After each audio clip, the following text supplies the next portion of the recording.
Nou, het kampement zelf hebben we binnen 5 dagen opgebouwd, zodat we daar konden slapen in tenten. Met een lokale cateraar die daarvoor zorgde.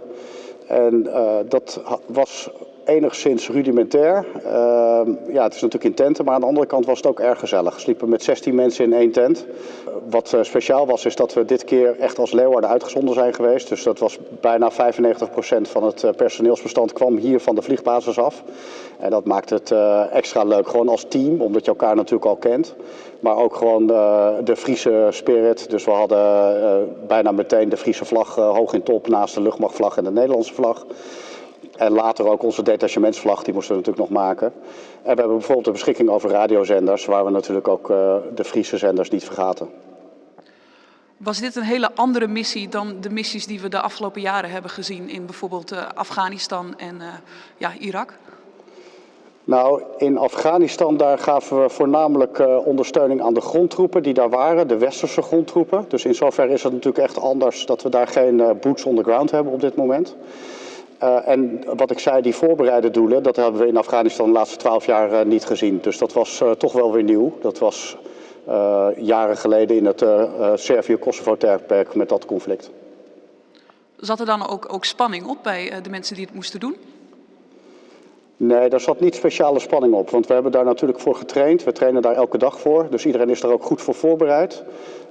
We worden natuurlijk al ruim 20 jaar bijna onafgebroken uitgezonden, dus ook die ervaring hebben we op zich wel, hoe we zoiets moeten opbouwen. Nu hadden jullie hier te maken met een vijand die behoorlijk georganiseerd is. Maakt dat ook uit voor jullie werk, wat jullie daar gedaan hebben?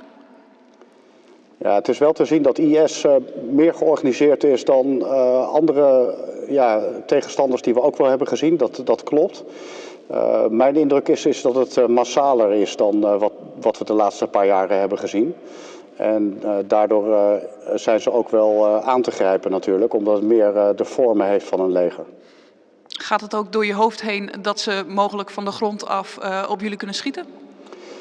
Nou ja, we weten zeker dat er wel ook op ons wordt geschoten. Dus we doen daar natuurlijk wel moeite voor. Maar onze tactieken zijn erop afgestemd, zodat dat risico zeer erg verkleind wordt. En er is natuurlijk altijd enig risico.